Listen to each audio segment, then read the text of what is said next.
Soberba, inveja. A gente ouve essas palavras o tempo todo, né? Mas e se elas não forem só, sei lá, umas ações ruins? E se na verdade forem um tipo de mapa antigo, um guia para a gente entender as falhas mais profundas da natureza humana? Hoje vamos mergulhar nos 7 pecados capitais, mas não como uma listinha de regras, e sim como um baita diagnóstico da alma. Bom, a primeira pergunta que a gente tem que se fazer é: o que é que torna um pecado capital? Será que são os piores atos que alguém pode cometer? Ou será que o segredo está em outro lugar, escondido no próprio significado da palavra? É essa chave que a gente vai usar para desvendar esse mistério. Soberba, avareza, luxúria, inveja, gula, ira e preguiça. A lista é super familiar, quase um clichê cultural. Mas a verdade é que só recitar esses nomes é como olhar a capa de um livro sem ler uma página sequer. A verdadeira sabedoria não está em decorar a lista, mas em entender o sistema que conecta todos eles. Então, vamos direto ao ponto. O segredo para entender tudo isso não está na gravidade de cada ato, mas na origem, no significado oculto da palavra capital. E aqui que está o pulo do gato. Capital vem lá do latim caput, que quer dizer cabeça. Então a ideia é pensar neles não como pecados isolados, sabe? Mas como se fossem as cabeças de uma hidra, as fontes de onde nascem todos os outros erros. A gente não está falando de ações, mas daquelas inclinações profundas que geram as ações. Mas quem foi que fez esse diagnóstico pela primeira vez? Foram os primeiros grandes psicólogos da alma, os chamados padres da igreja.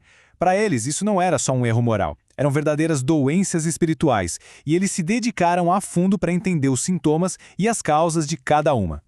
Nomes como Agostinho e Gregório Magno não estavam só criando listas de proibições. Não, eles agiam como verdadeiros psicólogos espirituais, mapeando as complexidades do coração humano. A sabedoria deles é tão, mas tão profunda que moldou todo o pensamento ocidental sobre o tema por séculos.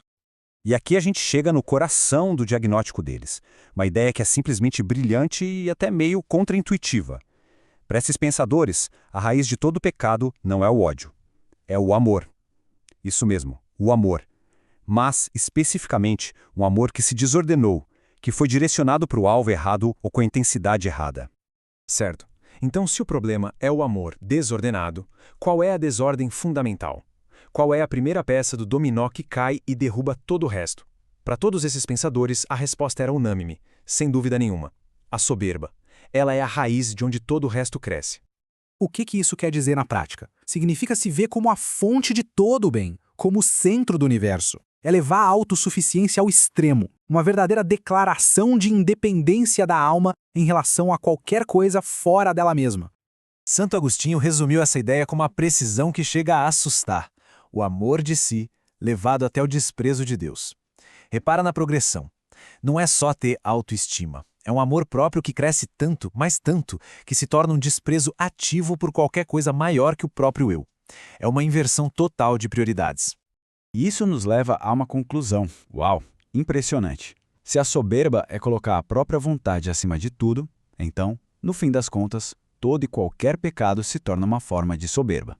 Cada vez que a gente escolhe o nosso próprio caminho em vez do bem, estamos, em pequena escala, ecoando esse ego original. Ok.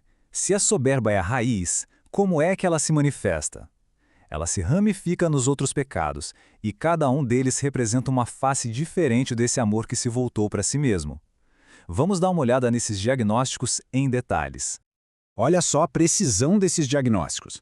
A avareza não é só sobre grana, é a idolatria do coração, ou seja, quando damos a um bem material, a adoração que pertence a algo maior.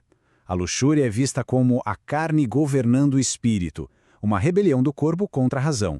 E a inveja, que talvez seja mais sombria, é a tristeza pelo bem do outro, a incapacidade de ficar feliz com o sucesso de alguém. E o padrão continua.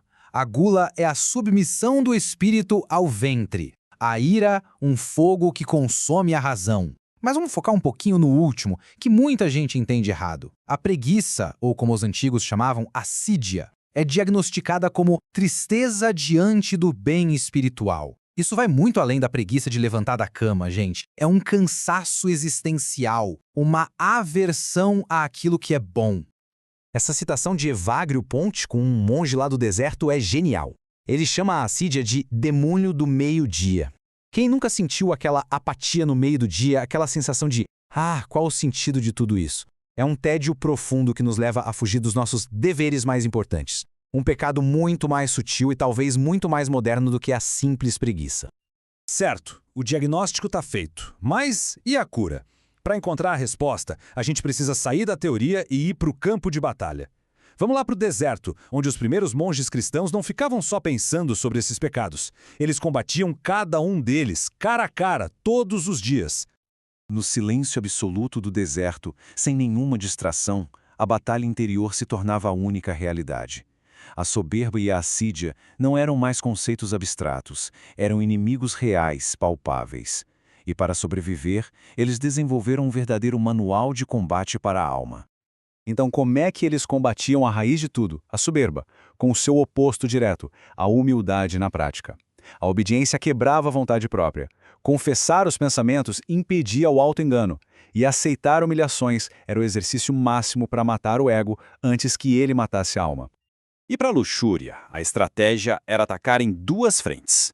Primeiro no corpo, com jejum para acalmar os impulsos. Segundo, na mente. Guardar os olhos e a imaginação era a tática para não jogar lenha na fogueira. E as orações curtinhas e constantes funcionavam como um escudo mental, bloqueando os pensamentos antes que eles criassem raiz. E como se luta contra a apatia do tal demônio do meio-dia? Com o antídoto, a ação fiel. Eles insistiam na rotina de oração, principalmente quando não sentiam a menor vontade. Ocupavam as mãos com trabalho para ancorar a mente que queria vagar. A cura para a falta de vontade de fazer algo era, simplesmente, fazer. A perseverança era a arma principal. No final das contas, a estratégia toda se resume a um princípio bem simples. O combate espiritual não é só sobre resistir ao vício, mas cultivar ativamente a virtude oposta. Não se expulsa a escuridão de um quarto gritando com ela. Acende-se uma luz. Desse jeito, a soberba é curada pela humildade, a avareza pela generosidade, cada doença tem o seu remédio específico. Então, qual é o resumão final desse manual antigo da alma?